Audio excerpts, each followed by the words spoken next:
This is actually now the second time that it has mentioned Saul having the Spirit come upon him and prophesying. Except before, he hadn't really lost God's favor in the way that he has at this point. So this makes it even, like, really, in my mind, it makes it even more surprising that God's Spirit would still come into, Saul's body, his mind, whatever, and cause him to prophesy. But I think that, in a way, just shows us that God's Spirit has power and can lead us to do things even when we are far from God, even when we have bad intentions. What's up, cool people? My name's Matt. Welcome back to our Bible study. Alright, so now we're looking at 1 Samuel chapter 19. So last chapter was basically all about Saul getting jealous of David for David's continued success and his, basically the people growing more and more fond of David because of his success. And by the end of it, his one daughter ends up marrying David, despite Saul putting what seemed like a ridiculous obstacle in front of him before that marriage could take place. David was still successful anyway, and Saul realizes that David has the Lord's favor, and maybe he himself does not. So now he just has it out for David because he's worried about David taking his throne and possibly his life. But anyway, so that's the situation going into this chapter. Let's see what we got here. 1 Samuel chapter 19. Saul now urged his servants and his son Jonathan to assassinate David. But Jonathan, because of his strong affection for David, told him what his father was planning. Tomorrow morning, he warned him, you must find a hiding place out in the fields. I'll ask my father to go out there with me, and I'll talk to him about you. Then I'll tell you everything I can find out. The next morning, Jonathan spoke with his father about David, saying many good things about him. The king must not sin against his servant David, Jonathan said. He's never done anything to harm you. He has always helped you in any way he could. Have you forgotten about the time he risked his life to kill the Philistine giant, and how the Lord brought a great victory to all Israel as a result? You were certainly happy about it then. Why should you murder an innocent man like David? There is no reason for it at all. So, Jonathan, Saul's son, also has a strong connection with David. And that's why he doesn't want David dead. So when Saul urged his servants and Jonathan to assassinate David, Jonathan's now like, okay, well, there's going to be some sort of plot to kill David if I don't intervene here. So, tells David to hide, and basically does his best job of trying to convince his father not to kill David.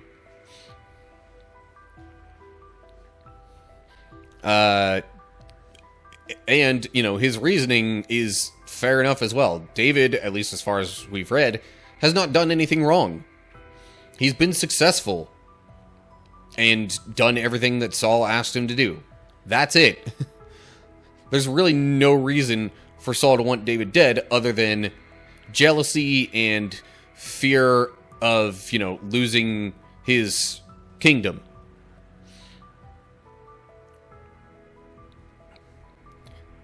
And then we get to verse 6. So Saul listened to Jonathan and vowed, as surely as the Lord lives, David will not be killed.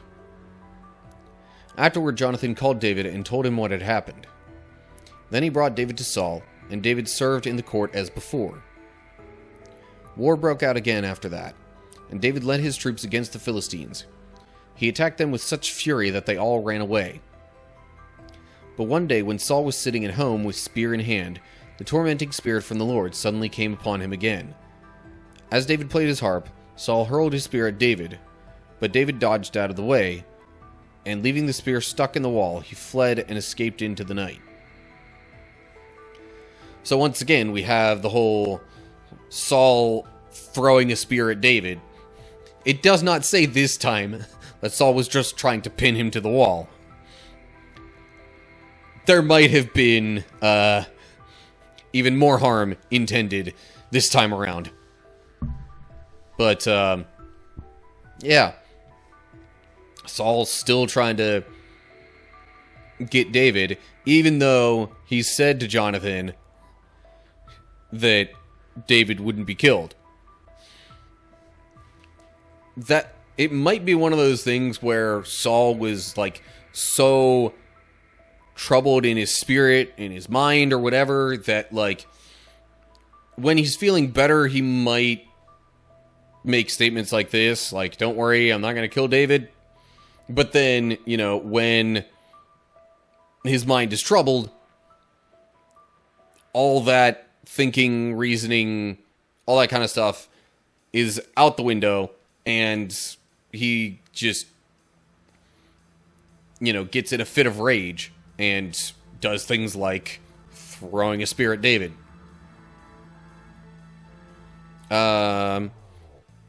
Footnote there just says it could be an evil spirit.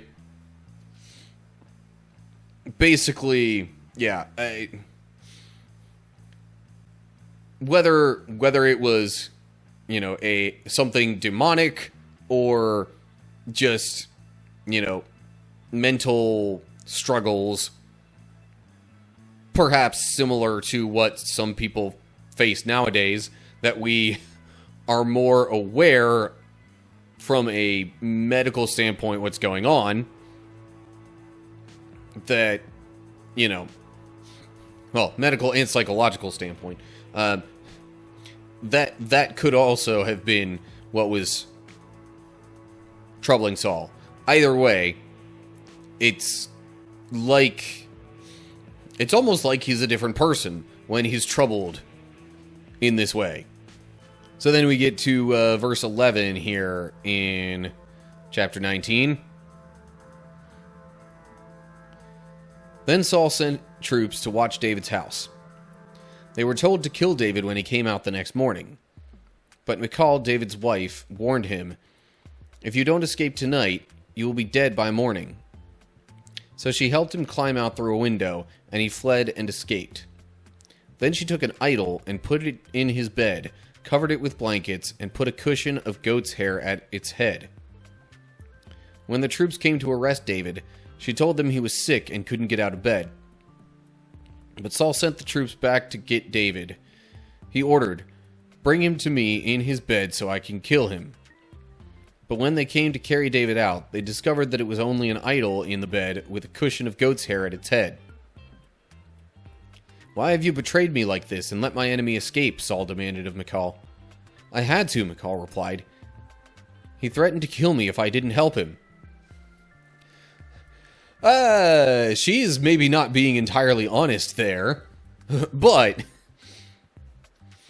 you know, that could be her way of attempting to smooth things over with her father, who, to the best of our knowledge, doesn't have any prior issue with her.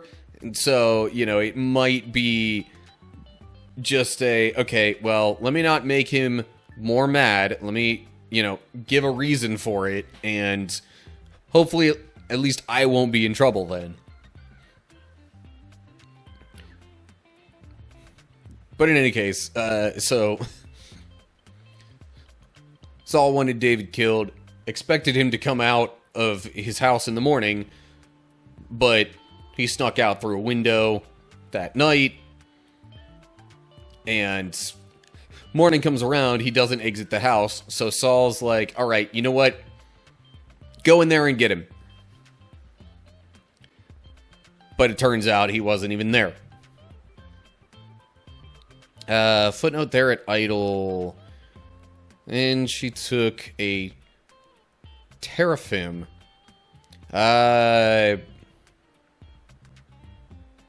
Interesting, the connection in the word there, especially the fim part of it, because you've got seraphim, who are actual, like, angelic beings.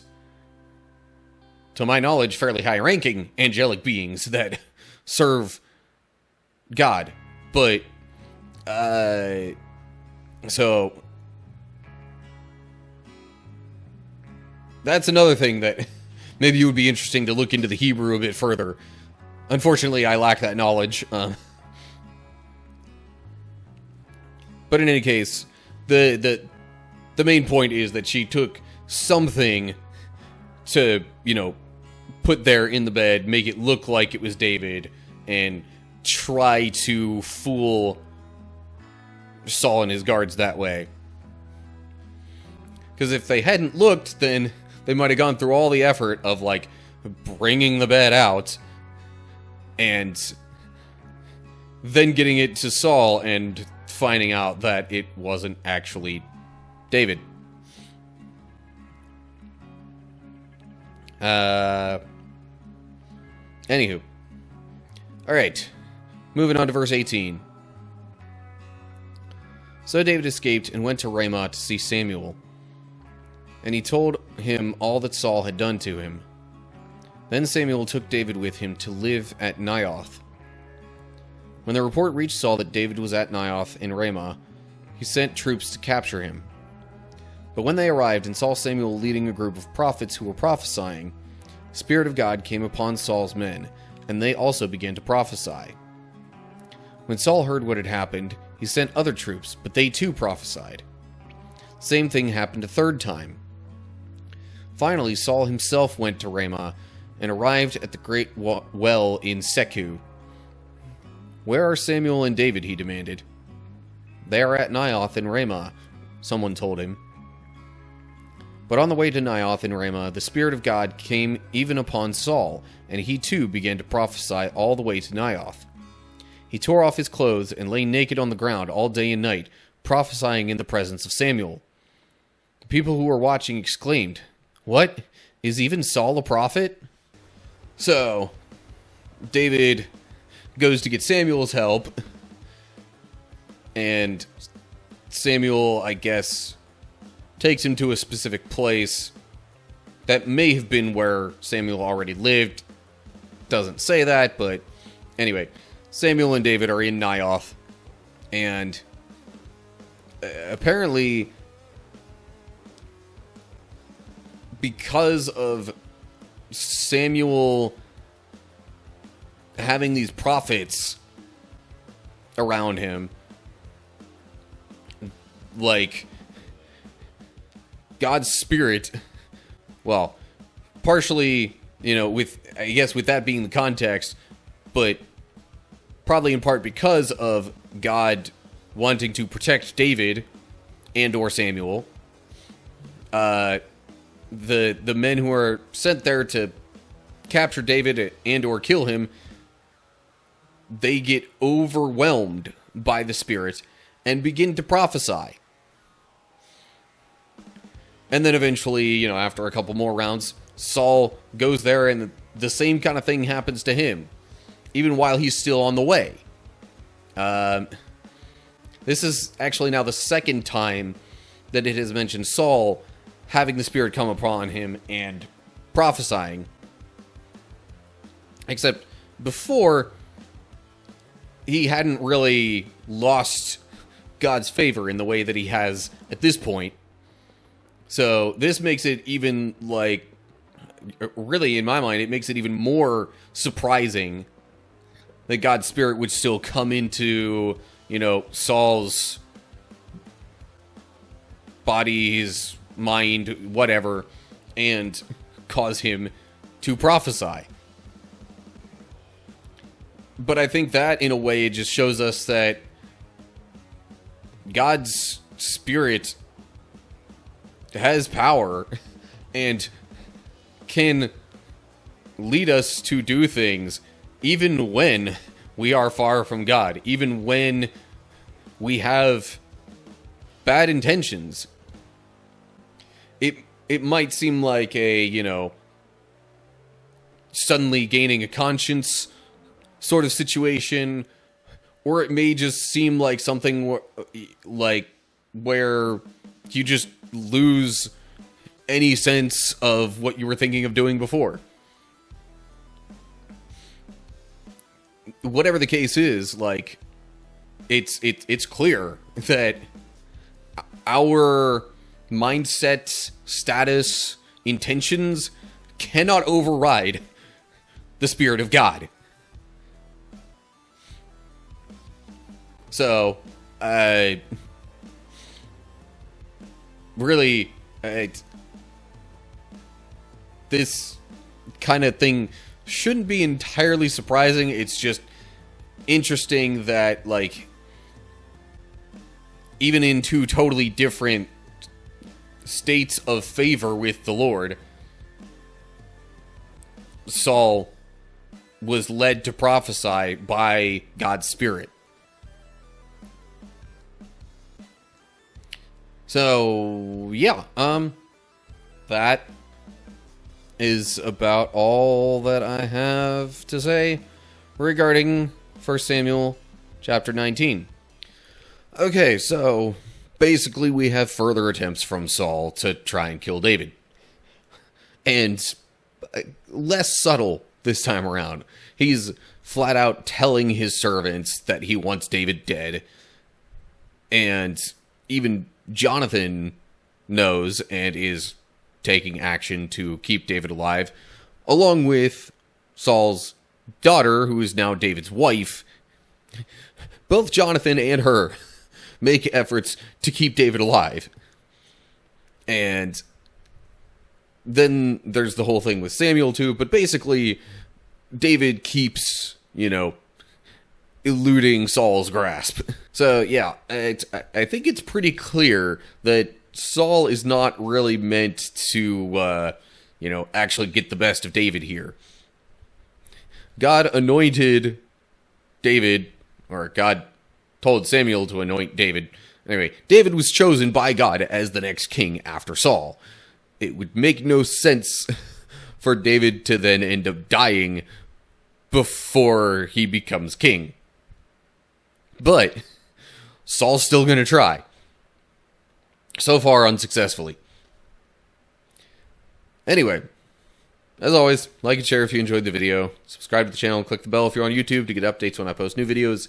If you're seeing this anywhere else, give me a follow or whatever you need to do for that platform.